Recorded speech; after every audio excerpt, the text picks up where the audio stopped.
Bon, j'avoue, ça fait super longtemps que j'ai pas eu l'occasion de faire un nouvel épisode des Oubliés sur la chaîne YouTube. C'est vrai que ces derniers temps, j'étais vraiment centré sur les news, sur l'actualité, sur les leaks, sur les sorties de jeux, sur les tutos éventuellement. Et j'ai un petit peu laissé tomber cette série, on va dire, un peu classique que je faisais déjà depuis quand même de nombreuses années, depuis Forza Horizon 3. Donc aujourd'hui, retour de cette série. Et j'espère que ça vous plaira, donc bienvenue dans cette vidéo. Évidemment, ce que je vous demande par rapport à cette série de vidéos, c'est de me dire un petit peu votre avis en commentaire. Je sais que beaucoup d'entre vous à l'époque se sont abonnés à ce type de contenu que je proposais à l'époque d'Horizon 3 et Horizon 4. Mais j'ai l'impression qu'on a sur YouTube ce genre de contenu un peu plus long, un peu moins dynamique, où on est plus en mode découverte, ça n'intéresse absolument plus personne. Les gens sont full focus sur les leaks et sur l'actualité. Donc si jamais je me trompe et que vous souhaitez quand même à ce que je continue de produire ce genre de vidéos, n'hésitez pas à le dire en commentaire, pour l'avenir de la chaîne c'est assez important. Et puis n'hésitez pas comme d'hab à laisser un petit like et à vous abonner, ça fait toujours plaisir. Et puis ça améliore tout simplement le référencement de la vidéo et de la chaîne. Donc pour ceux qui n'ont jamais suivi des épisodes de Les Oubliés sur ma chaîne, c'est une série de vidéos dans laquelle j'essaye de mettre en avant au moins le temps d'une vidéo sur YouTube une voiture que je ne vois quasiment pas jouer sur tel ou tel jeu. Alors là c'est vrai qu'on est sur Horizon 5, mais j'ai fait cette série sur d'autres jeux, y compris des Gran Turismo par exemple. Cette voiture que j'ai choisie aujourd'hui pour cet épisode, c'est la Volkswagen Sirocco S. Et dans cette vidéo, on va essayer de comprendre pourquoi personne ne la joue. Et surtout, on va voir si, avec les améliorations et les customs, il y a moyen de la faire, on va dire, un peu plus jouée tout simplement par la communauté, de la rendre plus intéressante et peut-être même compétitive. Voilà, ça sera un peu la surprise. Donc pour cet épisode, j'ai choisi la Volkswagen Sirocco S et en vrai, j'ai un petit peu sorti l'artillerie lourde parce que cette voiture, très honnêtement, en plus de ne jamais ou presque jamais l'avoir vue sur Forza Horizon 5, je l'ai presque jamais vue non plus sur Horizon 4, ni sur Horizon 3, ni sur un Motorsport. Cette voiture, en fait, elle est sur les Forza depuis Motorsport 4, donc elle a vraiment une longue carrière. Et j'ai l'impression que c'est vraiment un modèle qui est dans la catégorie OSEF tiers, c'est-à-dire que si demain il la supprime du jeu, ça va perturber presque personne et probablement qu'on mettra quand même des mois à se rendre compte que la Sirocco S a été supprimée. Alors ce qui fait qu'elle n'est pas jouée, à mon avis, c'est assez simple. C'est que déjà, bon, de base, la voiture n'est pas super performante, on est en catégorie D. Ça fait seulement 74 chevaux sur un 1,7 litre Atmo. Alors heureusement, la voiture est assez légère, hein, ça fait aux alentours des 910 kg. Ce qui fait que les performances sont tolérables. 0 à 100 en 12 secondes, vitesse max 170 km/h. Mais clairement, vu que c'est une voiture en catégorie D, vu que c'est une voiture qui est assez peu puissante, déjà ça fait, on va dire, un gros coup contre elle. En général, la plupart des joueurs s'intéressent plutôt aux voitures de plus grosse catégorie et plus performantes. Mais en plus de ça, cette voiture n'est pas connue comme étant méta en top D. Et en plus de ça, je pense que la plupart des fans Volkswagen ou des fans, on va dire, de voitures un peu sportives des années 80, s'ils veulent jouer un truc du style, ils vont plutôt prendre une Golf GTI qui a plus de fame, tout simplement, qui est plus connue, qui est plus célèbre, qui est aussi peut-être un peu plus performante de base, que la Sirocco S, qui en plus de ça n'est pas spécialement, je pense, connue en Europe. Alors évidemment, il y a toujours quelqu'un dans les commentaires qui va me dire « Mais si, moi je la joue, la Sirocco, c'est ma voiture préférée ». Mais globalement, je la vois jamais, y compris dans les courses spéciales Volkswagen ou spéciales rétro-compact. Donc là on est complètement d'origine, je vous montre un petit peu l'extérieur de la voiture. Bon, globalement c'est vrai que ça ressemble un peu à une Golf un peu plus longue et un peu aplatie.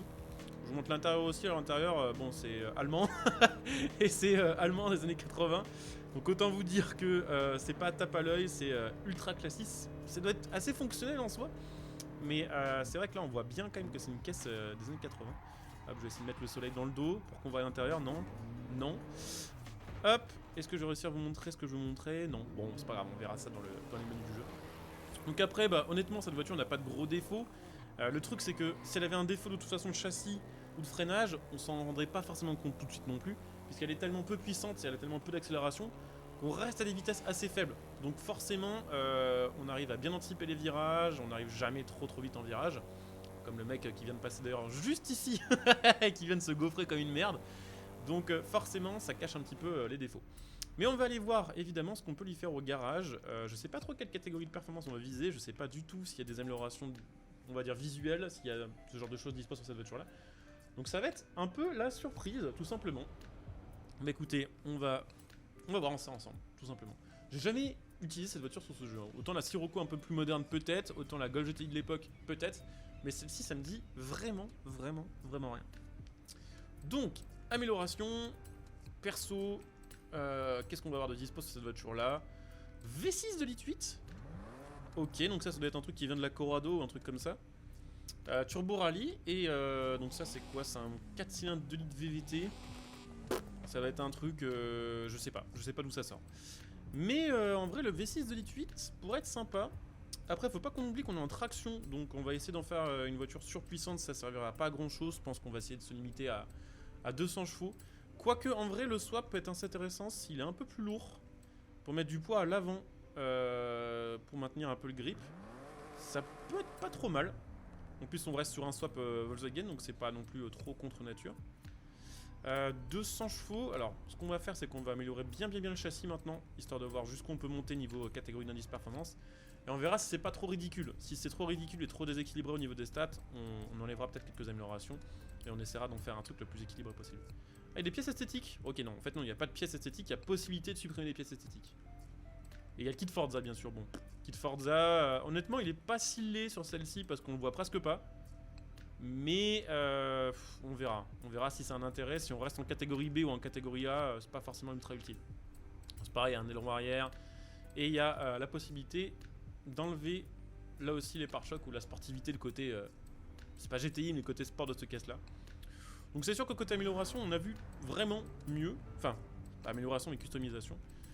Après, honnêtement, si on a une voiture qui arrive à rester compétitive sous la barre de 250 chevaux, en traction en catégorie A, ça peut être une caisse fun et facile à conduire en fait, avec laquelle vous aurez assez vite une bonne prise en main, sans trop vous prendre la tête. Alors ça va être un peu ridicule honnêtement, vu les améliorations qu'on a. Est-ce que j'ai déjà allégé la voiture ou pas? Oui. 840 kg, 200 chevaux, hein. Je pense que IRL ce serait un sacré machin. Évidemment on va changer la boîte aussi, histoire d'avoir un peu plus de possibilités de réglage. On va mettre une boîte 6, ça suffira largement, mais surtout on va la mettre en course pour pouvoir la régler, ça c'est le gros truc important. Hop, différentiel course aussi. Et la question que je me pose maintenant c'est combien de chevaux faut que je rajoute cette voiture là pour monter en top A? Parce que là j'ai un peu peur que en dépassant les 260 chevaux, ça devienne une vraie galère à conduire en fait. Donc on va voir, c'est vrai que j'ai pas mis les pneus... Ah si, j'ai déjà mis les pneus les plus larges. Et c'est du combien? Ah non, slick en 235... En gros, ouais, faudrait pas qu'on dépasse 280 chevaux, quoi. Donc ça va être un peu juste. Moi, je vais essayer de trouver une config qui me plaît et on se retrouve de suite pour la tester, du coup, en top... peut-être en top A ou peut-être en top B, ça dépendra. Donc au final, j'ai réussi à trouver une config en top B, 220 chevaux, 960 kg, j'ai latéraux 1.5 et en top B, ça me paraît correct. Donc on a une puissance équilibrée, on a une voiture qui est assez légère, du coup j'ai enlevé déjà quelques améliorations de poids parce que bah, ça sert à rien de viser les 800 kg de toute façon. Et puis j'ai enlevé aussi 1 ou 2 niveaux d'amélioration de pneus, on est en gomme sport, donc ça devrait suffire aussi vu la puissance en fait. Et donc voici le résultat final, donc avec les jantes modifiées, alors une taille de plus de jantes à l'arrière qu'à l'avant pour essayer de la rentrer en top B. Et petite livrée qui fait qu'on a des jantes noires et le petit biton noir et gris avec le petit liseré rouge qui fait un peu GTI. Donc ça devrait le faire pas mal, honnêtement, à la première vue. Ça a l'air d'être pas dégueu du tout. Franchement, bon, on va voir en course ce que ça donne. Elle va peut-être être un peu limitée par son accélération et sa vitesse, mais à première vue, la tenue de route et le châssis est chouette, quoi. C'est parti du coup, petite course de rue en top B.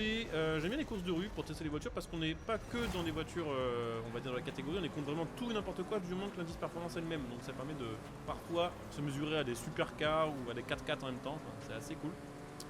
Donc on va voir ce que ça donne. À première vue, la tenue c'est vraiment chouette, hein, je le disais déjà juste avant de lancer. Ah ouais. Ah mais elle est super OP en fait. Alors après clairement je sens que là dès qu'il y a un petit bout de ligne droite, ceux qui ont des V6 un peu plus puissants ou des V8, forcément ils me mettent un peu la bite en accel.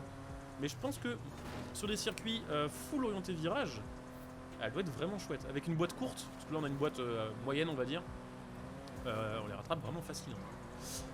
Et on est en difficulté expert, donc on n'est pas en imbattable forcément, mais on n'est pas non plus contre des brels complètes. Oh, mais c'est tellement facile.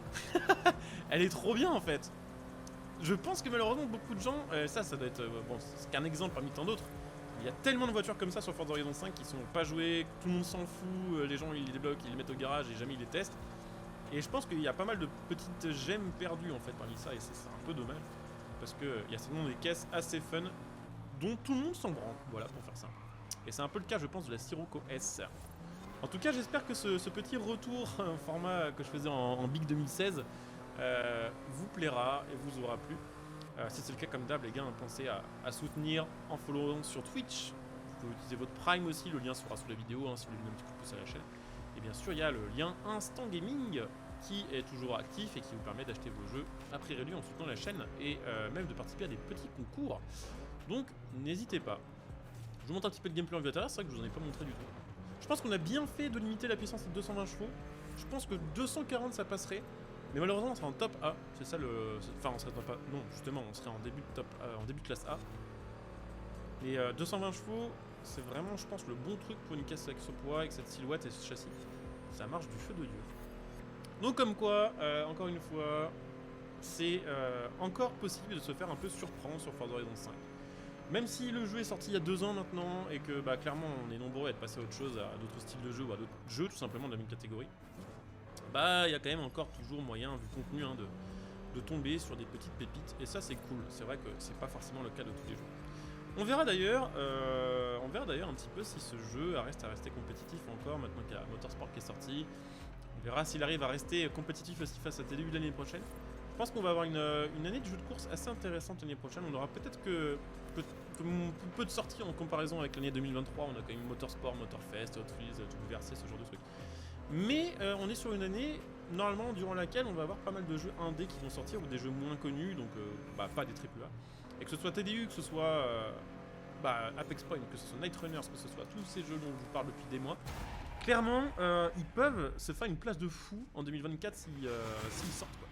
Donc très hâte de voir ce que ça va donner. En tout cas, on arrive à la fin de cette vidéo, on les a explosés complets avec la Sirocco. Vu qu'elle est pas chère et vu qu'elle est facile à débloquer, vraiment je vous conseille de la tester, c'est une très bonne petite voiture. Donc je coupe ici, je vous dis à très bientôt, bon jeu à tous, ciao.